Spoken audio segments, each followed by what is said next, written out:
All right, every sport today. It is not an emergency podcast, but it is the We're one. urgent care. It's the urgent care podcast. It's you had something come up. A couple days later, you go, all right, it's getting worse. You need It's to go not take getting it better. in. It's not getting any better. No matter how long I've looked at this or stared at this, it just hasn't gotten any better.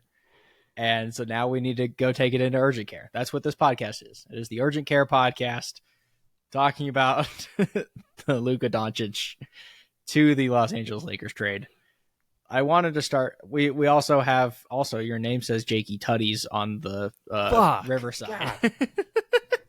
Damn it. But Jakey Tutties, we'll see him later this week and next week. But we have Jakey Buckets here with us today.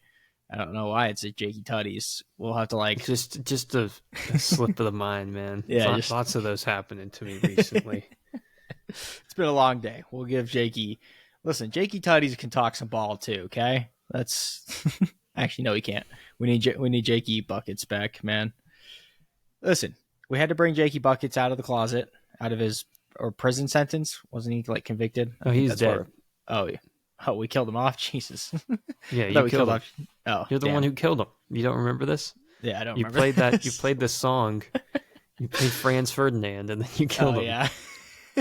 I mean, it's a great assassination song. Yeah, that was a good assassination song, especially because the name of the band's Franz Ferdinand. See what I did there? That's probably where you were taking it too, right? Yes. Yeah. Okay. Fair Thanks enough. Makes sense. Thanks for just fucking mailing a letter to the audience. The joke. All right, Jakey Buckets is maybe the ghost of Jakey Buckets is here. I don't know. But Spooky. The lore of every sport today has gotten way too out of hand. We don't even know who's who anymore. Here's the thing. It's probably the most interesting thing we have going on this podcast. The lore. The lore. The lore of what characters are what. The different Jakeys that involved in the Every Sport Today universe. The two Coopers. I'm sure we have two different Coopers. Anyone who's never met him is really confused by that. That's good. Well, listen, we have to talk about the NBA because the NBA has taken over Super Bowl week. Just grab the bull by the horns. First off, we're going to make a shit ton of jokes on this podcast. This trade is abysmal, and the only thing that we can really do with it is make jokes out of it. So let's start here, okay? You Drew texted Eubanks me. And Patty Mills for Mo Bamba and PJ Tucker. Listen, we're not gonna go down that train. Oh, okay. I was gonna say, you texted me earlier today. Is the trade a ratings boost scheme? Because that's here's what I was thinking, Nick. We should throw out a list of conspiracies and we should rate them afterwards or rank them. Okay. So the other conspiracy, the owners of the Mavs have stake in MGM Grand, correct? Sure. That's what I heard. Okay, so this is just purely because conspiracy theories don't have to be founded in logic whatsoever. Yeah, they can just be hearsay based off of what you read on the internet. So my coworker tells me that the owners have a stake in MGM Grand. They're trying to build a casino in Dallas off reservation, and they're just having a lot of pushback from the Texas government with that. So they are intentionally tanking the team to move it to Las Vegas. Is the conspiracy that I heard today. That is hilarious. That is an incredible conspiracy theory. Oh, we got a dog upset. Oh, Bella, stop. The dog doesn't like the conspiracy theory. Yeah. Bella, come here. The dog does not want the Mavs to move to Las Vegas. I'll say that much right now. She's a big Luka fan. I'll be right. Huge Luka fan. Listen. It's funny, the dog going in the background. All right, here's the thing, okay? I'm going to keep going while the dog is in the background. First off, the conspiracy theory is ridiculous. Let's just get that out of the way there. All right. So the conspiracy theory is ridiculous, okay? Let's just start off there, okay? But the other reasons and thought process behind the trade are almost worse because you're trying to justify something that is just completely unjustifiable. And so, yeah, a conspiracy theory where they're moving the Mavericks to Las Vegas is actually a decent theory. Yeah. So let's compared to them thinking they couldn't win a title with him. or that they made a win now trade and got worse. Yes. That's my least favorite thing in sports is when that happens. Yes. Can I give you a conspiracy theory? Yeah, go ahead. LeBron's going to the Warriors. That was the theory that I saw and that I kind of believe, which is they say LeBron wasn't involved in this trade, right? We can say whatever we want, whether we believe that or not. There's no fucking chance that he wasn't involved in this trade, okay? I think LeBron was okay with this, not because Luka comes to the Lakers, but because now he goes, well, you guys have another piece. Why don't you trade for other young pieces, build around Luka, and let me go be with Steph for the rest of the season, see how that plays itself out. I think it's a very real possibility LeBron gets traded to the Warriors by the end of this trade deadline. I like this. It's a good one. Yeah. It's a good one. Because there's no chance that LeBron didn't know about this trade in some way, shape, or form. And I don't think that he's okay with just like Luka coming in because he plays the exact same position as him. Like that's the issue with their team now. They got their two best players play the exact same position. They do the exact same things on the floor. One's 25 and one's 41, but like still, they do the exact same thing.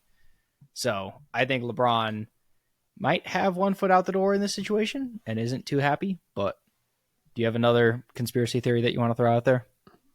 You know, the 76ers should have traded for LeBron like 3 years ago. That would have been entertaining. That actually would have been entertaining. I'm just writing them down real quick so that we can rank them afterwards. Okay. Let's go more into depth in the Adam Silver ratings boost. Yeah. I suppose. So, yeah, the Lakers are like one of the big drivers for the league's revenue and viewing and shit like that. They're probably undoubtedly the most valuable franchise in the league. So it would behoove the brass of the NBA to make them good. They've tried several times. Yeah. For some reason, they just traded Pau Gasol to Memphis Grizzlies. Didn't talk to a single. This doesn't happen to anybody else. There's not another team that this happens for except for the fucking Lakers. Chris Paul, they didn't talk to fucking anybody. Pau Gasol, they didn't talk to anybody. Luka, they don't talk to anybody. Why does it happen for the Lakers? This doesn't happen to any other team. The Lakers are the last team. If I'm an NBA GM, I'm thinking, who do I want to trade to exclusively with? It's not the fucking Lakers. Yeah. If I was an NBA GM and I wasn't the GM for the Lakers, I would fucking hate the Lakers. So I think everyone does and would. Exactly. So that's where, I think Adam Silver was like, you guys got to do this. Because the league's going to fail if the Lakers suck because we're already failing. And I think this is the part about the trade that it's like, you have to have blinders on. You have to have all right, what's going on here? I need to read the fine print of what's happening behind the scenes here. And it's why we're throwing out conspiracy theories because how stupid the trade is it's this gives the Lakers such an easy out, right? They had no draft picks. They had a 41-year-old. They had a 31-year-old who has a shit ton of injuries. And their next best player is Austin Reeves. They had nothing. Next season, if LeBron retired, they were going to be nothing, right?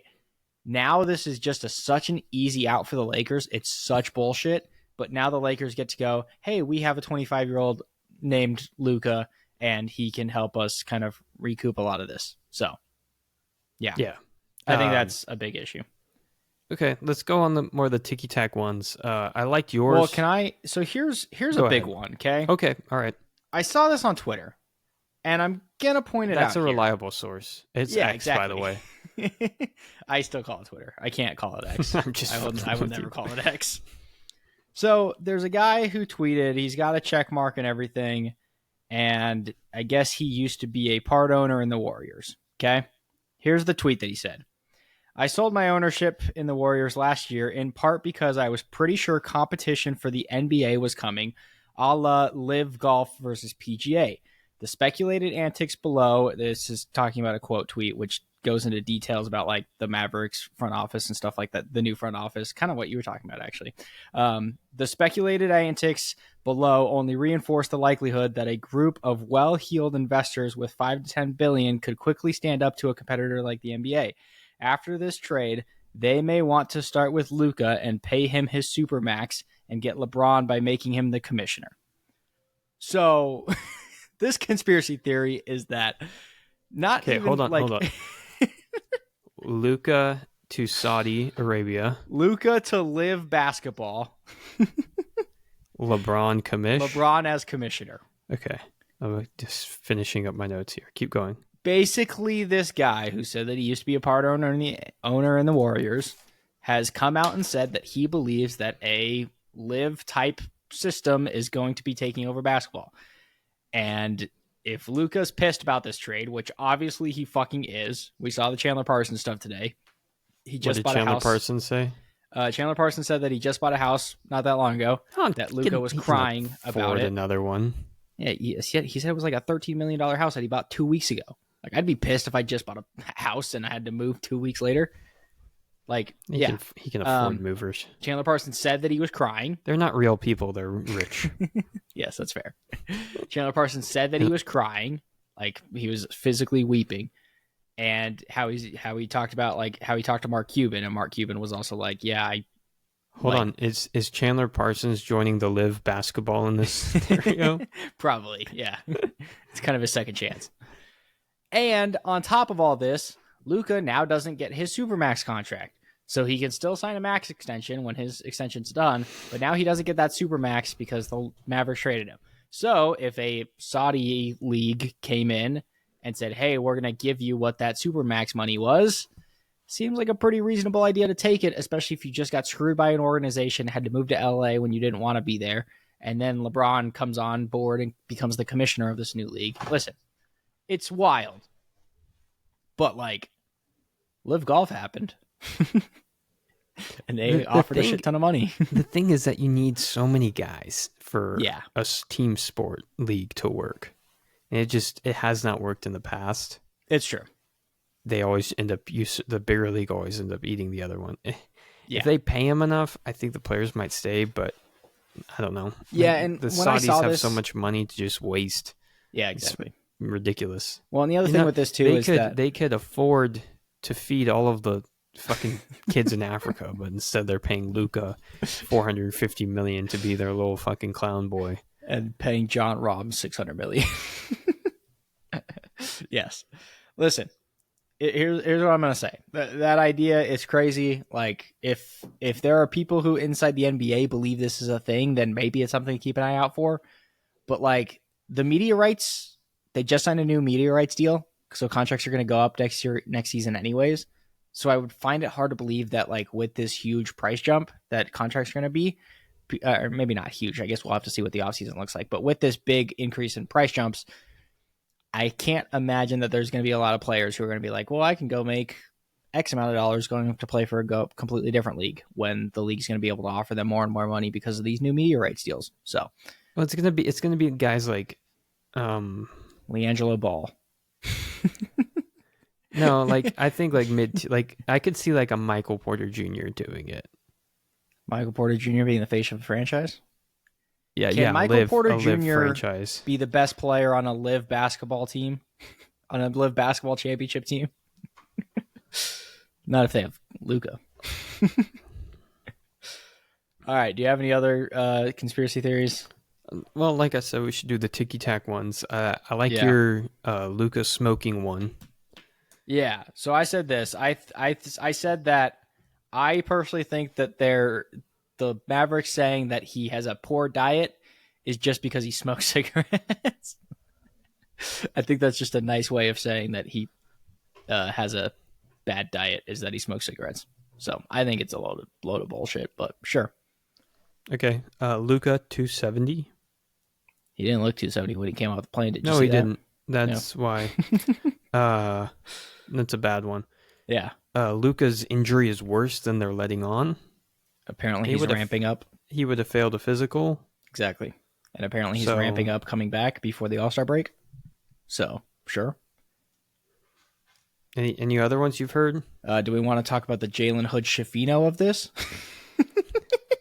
I was actually more interested in the Max Christie aspect. I actually kind of like Max Christie. Did you hear that Danny Ainge didn't know the rest of the deal that he was being involved with? I just refuse to believe that. I refuse to believe that too. There's so much about this trade that I refuse to believe. And the main thing that I refuse to believe about this trade is that it actually happened. Okay, so let's rank these. I gotta say, live basketball with LeBron as the commissioner has got to be number one for me. It is wild. Number two, I think, is the Vegas. Yeah, the Vegas is a pretty high up one.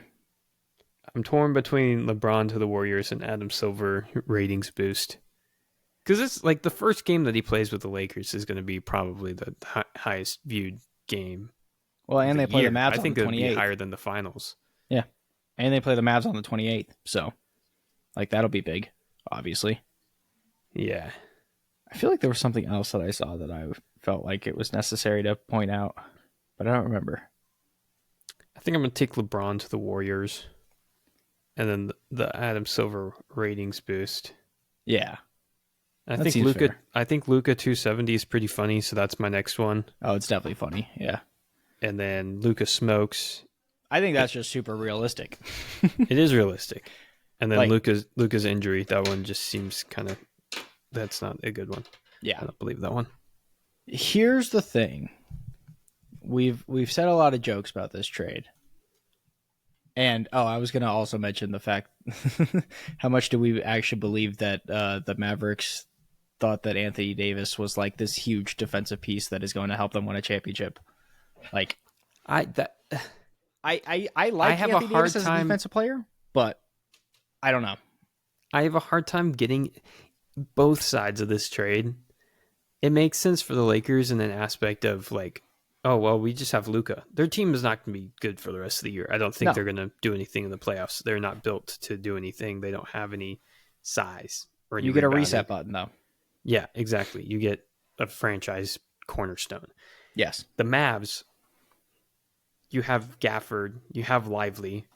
Like, why the fuck do you need Anthony Davis? Yeah. You've got to trade one of those guys, or otherwise this trade is fucking pointless. Like, if they could turn Lively into like who would you trade Lively for? Flip this first round pick and Lively for like, I'm trying to think, like Tyrese Maxey or something. Would that be possible? Or throw in another first rounder? Like, they need like a forward. I think Tyrese and Kyrie, they need scoring. I don't think they need defense at this point. I mean, like a 3-and-D forward, or who's a forward? Not a 3-and-D guy, but Jimmy Butler.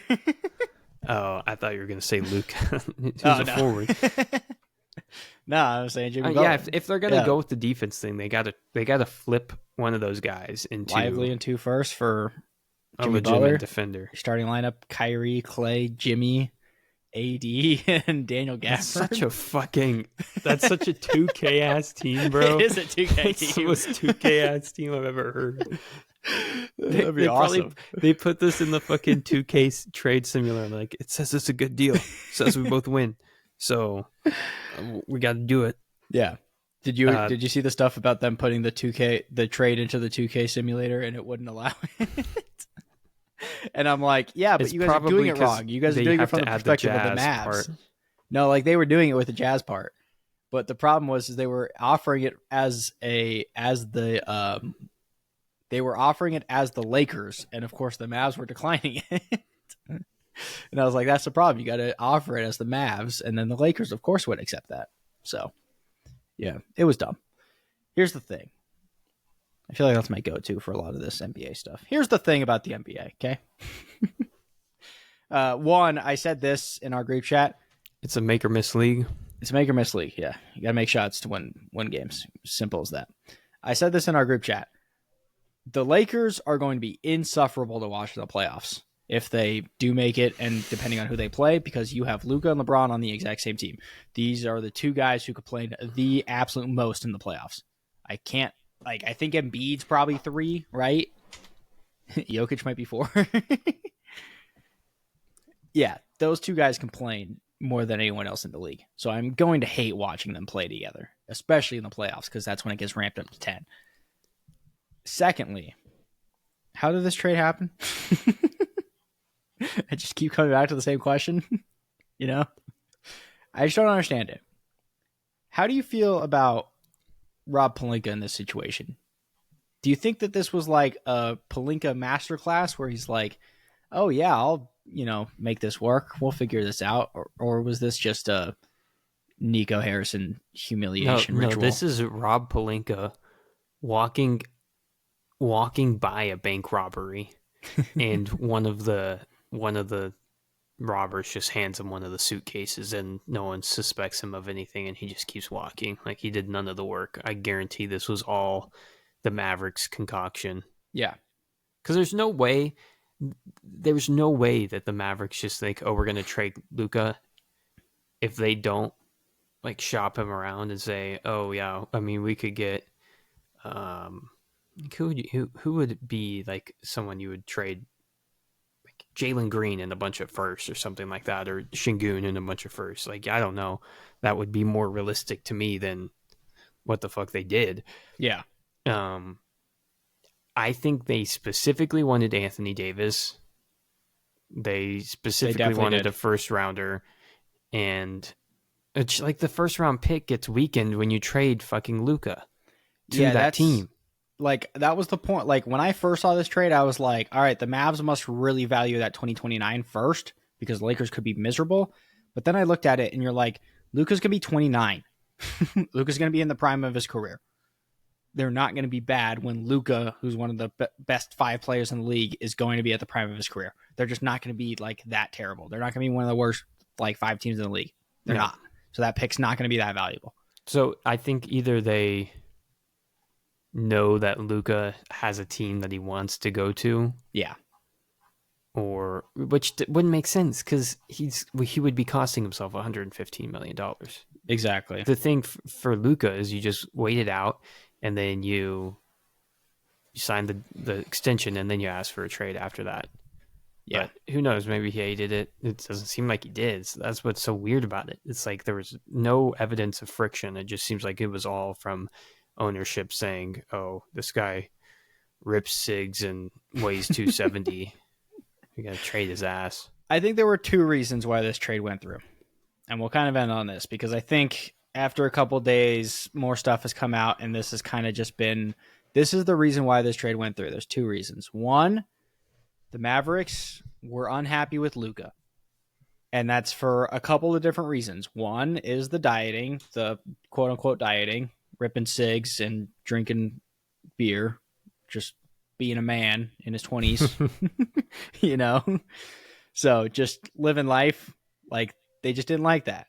Secondly was the money, or in conjunction with that was the money part. They were not 100% sure that he was going to sign the max contract. They was going to accept that. And so instead of having to deal with it in the offseason, they said, which leads into the second point of why they traded him, we have a championship window that might be a couple more years.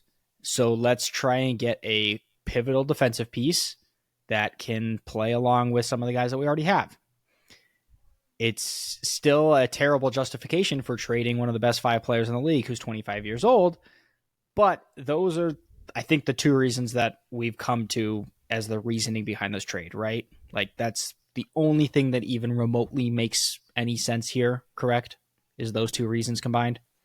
Yeah, primarily. So, like, if you're a player, like, why would you fucking go play for Dallas now? They just screwed Luka out of $115 million.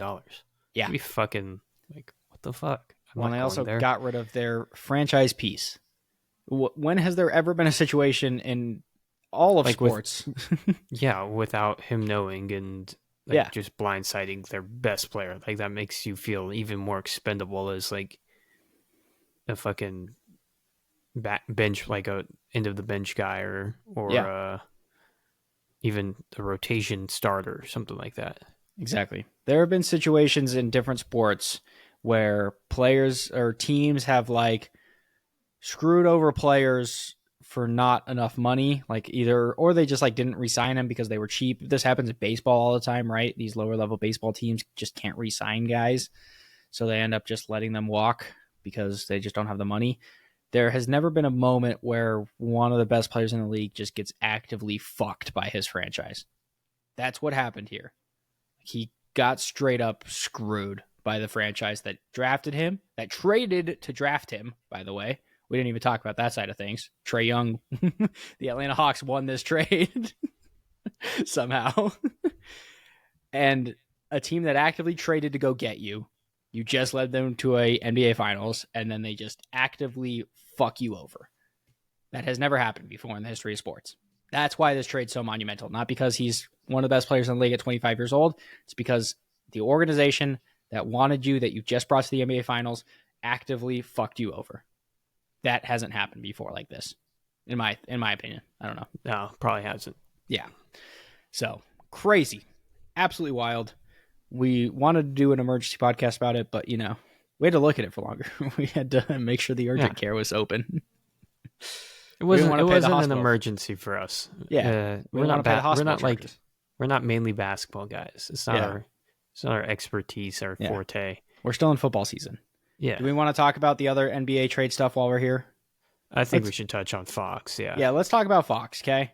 First off, I saw a ESPN post that had the potential starting five as Chris Paul, De'Aaron Fox, Devin Vassell, and Stephon Castle, and then Victor Wembanyama. And I'm like, okay, so ESPN doesn't understand how a lineup works because that's 4 point guards who are under 6'4". Devin Vassell's not a point guard. I mean, he's like 6'6". He's a shooting guard for sure. He sure. could play a small forward, undersized small forward. But sure. Yeah, I get the point you're making. Anyways. Yes, it was stupid to have that type of lineup together, but at the same time, they might do it. That's also the crazy part about it. So, what were your thoughts about just funnel them to Wemby. Yeah, he's gonna block everything. Vassell is 6'5", so I don't know if he could. Like that would be that would be a pretty small 3 guard or three, and they would probably want him playing small ball 4. So no, it's an absolutely ludicrous lineup. It'd be exactly. Sochan or Harrison Barnes or the Williams Keldon. Yeah, they could play Keldon Johnson there. I like Keldon Johnson. Yeah, your thoughts on this trade? I think the Spurs are scarier than the Lakers or Mavericks are. That's pretty. I am very interested to see how this works out. This is probably like league pass rankings. The Spurs might be like the top of the top, 100%, like top 5. Like they were already top 10 just for pure Wembiness. Yeah. Now, man, they take another step up. They got the fastest guy in the league, and they've got like the alienist guy in the league on the same team. That's a good analogy. The alienist, and the fastest. Anyways, let's talk about how the Kings are literally just the Bulls from last year. And the past 3 years that didn't fucking work. They got a lot of fucking picks though. They got 3 first rounders, 3 second rounders, which I liked. Like if you're going to trade a guy like Fox, it kind of reminded me of the Mikal Bridges trade a little bit, where it's like Fox and Mikal I feel like are on pretty similar levels in my mind. And so I go, all right, if I can trade a player like that who's going to be incredibly valuable to a team, I'm going to get just a shit ton of picks. And we're just going to like figure out what we could do with the picks later. It's what the Thunder did, basically, except for they're holding on to all their picks. So I like the move for them. Just trade a guy who's valuable for a lot of picks and get another guy who's valuable in return and see if it works, right? Well, it's not going to work. Levine's not valuable. They traded him to match contracts. He was basically contract filler for the 3 first rounders. Well, yeah, but he is an expiring contract next year that if a team that is contending, a la, let's say Jamal Murray's underperforming at the start of next year, we do a flip for Jamal and Levine. Levine will be expiring. I don't know. That would little fuck sign the and trade or Nuggets something. cap situation in the future. But yeah, it would be even worse. but hey, media rights go up. Can't forget about the live basketball competitor coming in. and the Bulls got 3 7th men, so Also good true. for them. I've never seen the team get more 7th men on the same in the same trade than this. Zach Collins, Kevin Herter, and Trey Jones. All are they Just not perfect like seventh the, guys? just the Yeah, 7th guy off they're the the bench? perfect 7th guys off the bench. And So the now Bulls probably they're have a like deep 6 of them team. now. Who else do they have? They got Patrick Williams still on that team, or did he get traded? I I can't think remember. he got traded. Let's look at the Bulls roster. I'm pulling it up. We're pulling up the Bulls roster. Looked at the Bulls roster and probably, Vooch is like a 4th man. They've got Lonzo. Lonzo's probably a 7th man at this point. Kobe White, Io. I like Io. Josh Giddey, who I've also heard in trade talks again. Someone was saying Giddey to the Spurs, actually. I saw that the other day. Torrey Craig. One of our guys. Torrey Craig's so bad. Yeah, listen. I don't know anybody on this fucking team except for the guys they... Oh, Taylor Horton Tucker. That's a 7th guy. That's a 7th man. And they do have Patrick Williams. That's a 7th guy. Patrick Williams. This team has 5 7th guys. That's crazy. Ayu. Josh Giddey may be a little bit better than a 7th guy. Josh Giddey's man. like a 5th. Yeah, like Josh a Giddey's like rotational guy. Ayu's probably a 5th too, but like Patrick Williams, Jalen Smith, Lonzo, maybe at this point in his career, Taylor Horton Tucker, Buzelis, their rookie, he's definitely a 7th man. Even like watching him as a rookie this year, you're like, that dude's never going to be anything better than a 7th man. So yeah, a lot of 7th man on Good this job, team. Bulls. Good job by the Bulls. Just Getting rid of Zach LaVine. Where the fuck is Vucevic at with his contract? he's probably got to be coming in. They have there. like 3 building pieces. Yeah, the Bulls are actually in one of the worst positions in the NBA, like for the next 5 years. Do they have their picks, don't they? Or Maybe did they trade probably. them all for Vucevic? I don't know. They might still have a couple picks, but they're still in the Bulls playoff picture as of picks. right now. They're still number That's 10. crazy. They should not be in the playoff. They should just... I mean, they're 2 games up on the 76ers still, so... Here we go. They have their own pick, 26, 27, 28, 29, 30, 31. They have all their own picks. They have 2 picks. Portland is protected 1 through 14, so that'll probably convey next year, or turn into a pick swap or something, because they're definitely going to be 1 through 14. Do you think this trade actually changes anything for either the Kings or the Spurs? I think the Spurs got significantly better. I think but the like Spurs are like really dangerous now in the West, is like a 6th, 7th, 8th seed. Better to try to win this year? Like, is that what they're going for? I think they're sick of trotting out scrubs with Wemby, and they want to. Yeah. I think that if I'm the Spurs, I'm like, De'Aaron Fox is only 27, right? Like, yeah, that's true. An old guy. I think that they have 2 franchise guys. I think De'Aaron Fox, like if De'Aaron Fox was with Jokic, the Nuggets would have won last year. I think they would win this year. Yeah, and that's kind of why I'm like, this feels like a trade not just for this year, but also for like the next 4 years. They have two building blocks. Exactly. They have Chris Paul as a veteran who's probably going to be gone in a year or 2. Yeah. But then they have like a lot of pieces that you like as rotational guys like Vassell and Keldon and Castle. I like Castle. Yeah, I think trying Castle's to think been of his good. name. Yeah. Castle and Sochan. Yeah.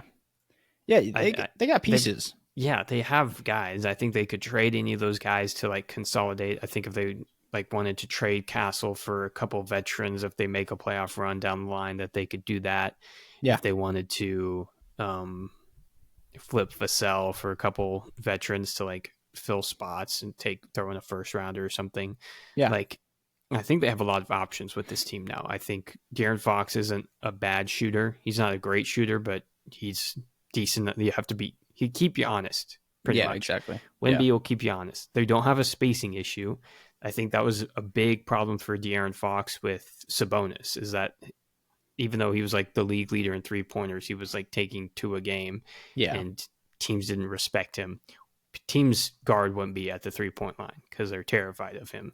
because So I think De'Aaron's going to have a lot more space to work with, especially if they can surround these guys with some 3-and-D guys or even just shooters. I think if they can get like 2 shooters and 1 defensive guy, yeah, that'd be perfect. yeah. They don't need more than that. Where are they at the standings right now? Because they're in the playoff picture. Yeah, they're 12th. Oh wow, they're 3.5 out of the playoffs actually, or 2.5 out of the playoffs. But the Kings are 10th, so they'll catch the Kings. That's also kind of a weird trade if you're the Kings, where it's like, yeah, we're 10th, but we're trading arguably our best player to a team that's a couple games behind us. So they're probably going to catch us. That doesn't really make a lot of sense, but hey, the Kings. I mean, I wouldn't be surprised if they trade Sabonis. Yeah, they might trade Sabonis. Yeah, I wouldn't be shocked either. Like the Warriors for Draymond. I don't mind that. That'd be fun. I think that Sabonis on the Warriors would be pretty fucking fun. That actually would be fun. Yeah, especially with the way that he's shooting this year. Kuminga for Sabonis straight up. Kuminga and Draymond for. They're not trading Draymond. They put up with too much of his shit. No one else can trade for him at this point. Yeah, that's fair. Yeah, Kuminga and Moody. Does Moody still do anything? No, he always kills us, but he doesn't do anything against any other fucking team in the NBA. Kuminga and Podziemski. Oh, Pods. He's like the worst player in the league. He's almost worse. Yeah, him and Moody are probably on the same level. Trace Jackson Davis. I actually kind of like Trace Jackson Davis. Throw him into the deal. He's a solid guy. Throw him into the deal. I don't mind that. Final 2 questions. We'll wrap up here for our NBA trade talk. Where does Jimmy Butler end? Does Jimmy Butler end up anywhere? If you had to bet what team Jimmy Butler is on by the end of the season. Ends up getting arrested by the Miami Port Authority on a yacht filled with white bitches and cocaine. So he ends up in jail. Yeah. No, he's not going to end up in jail.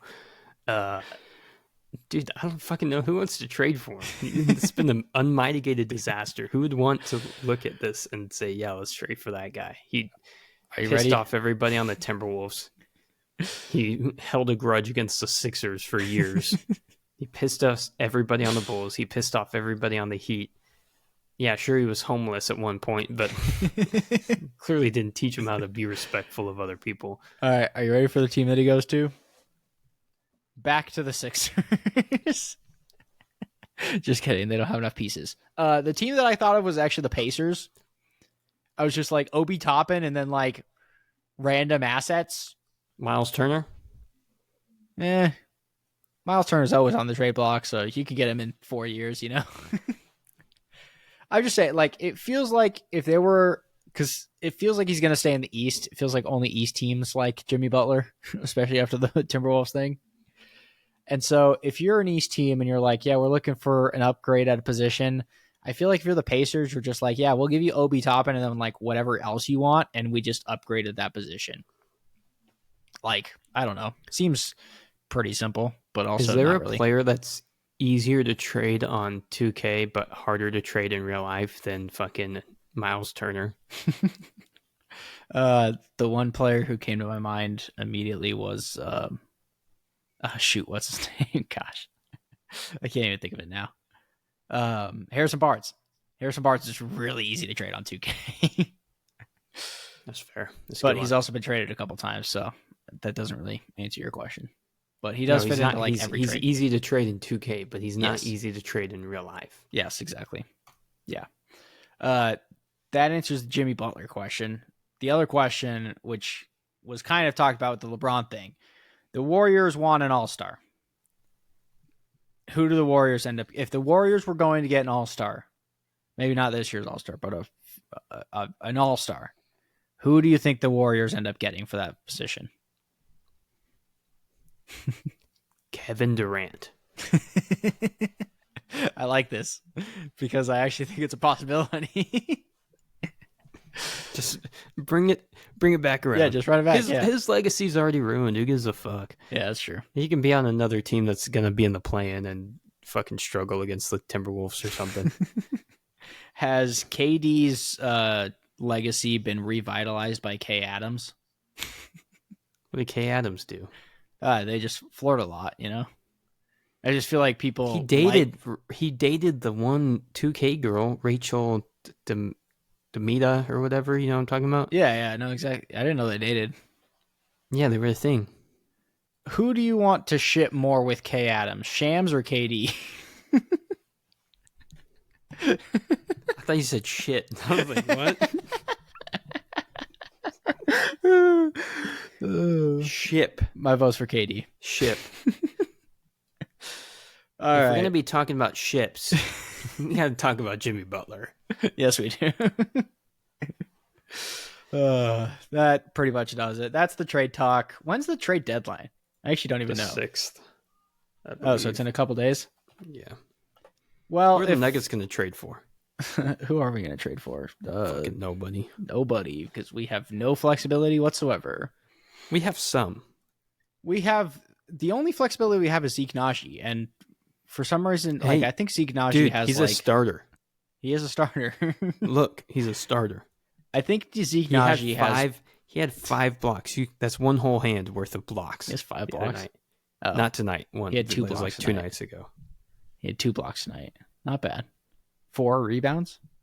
2 offensive rebounds. I wish every time that someone passed him the ball on offense and it hit his hand and he didn't catch it, that would count as a block too, just to inflate his stats. Zeke Naji is shooting the same 3-point percentage as Yoke tonight. 1 for 3. Who the stars are aligning for Zeke. Shoot 3 threes? I don't know, but I guess that's on us. Listen, here's the thing about our team. We could trade Zeke Naji, but we'd have to throw in like Strother or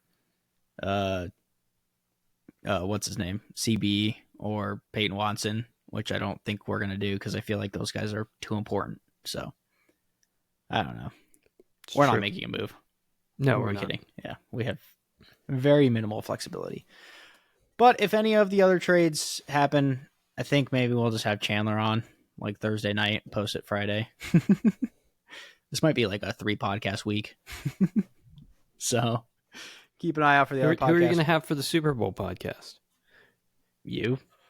I'm not watching the Super Bowl. Oh, shit. I forgot about that. I'm a man of my word. If I say I'm going to do something, I'm going to do it. I've been threatening too much with this whole KC thing. I'm finally... I've got too many things to do around my house. I might just do it with Barkwell the next day then. Or you could just tell me you just read the play-by-play and you watch me react as I slowly piece together that the Chiefs are going to win this game no matter what. It's pretty good, actually. Just read me the play-by-play of the fourth quarter. Tell me the score, the situation, and then read me the play-by-play. I may or may not be texting you a FanDuel bet for the Super Bowl, by the way. Just throwing that in there right now. The feds can hear this, Nick. I don't know why you think I'm going to do your bidding for you. It's legal in Arizona. I'm just a friend sending a friend money. You can send it to someone whose name starts with a T and rhymes with bear. What?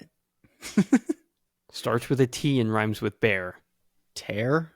Damn it, you can't say it on the internet. God damn it. I was so confused. You're so stupid. I thought you were talking about like a friend of ours. We're done here. Well, we'll be back on Wednesday or Thursday when you're listening to this. We'll be back on Thursday for our Super Bowl halftime show thingy that we're doing. It'll be a surprise for you guys, so pay attention. That's all I'm going to tell you guys for now. I have a lot of preparing to do for that draft. That was going to be difficult. So that'll be fun. I might find one other person to join us. Special guest. Never been on the podcast before. Wow. So just keep an eye out. Keep an eye out. Yep. All right. Thank you, Mr. Jakey Tutties, for talking basketball with us. Hopefully we'll get Jakey Buckets back sometime late February or so, you know? How about Jakey Buddies? Are we just going to talk about smoking? What? Bud? Buds? I was just talking about like friends. Oh. Sure. Whatever you say, man. We'll have Jakey buddies come on at some point and just talk about the power of friendship. The power of friendship. Just kidding. I do that enough on my other podcast. Anyways, thank you guys for listening. We'll see you guys later. Bye-bye.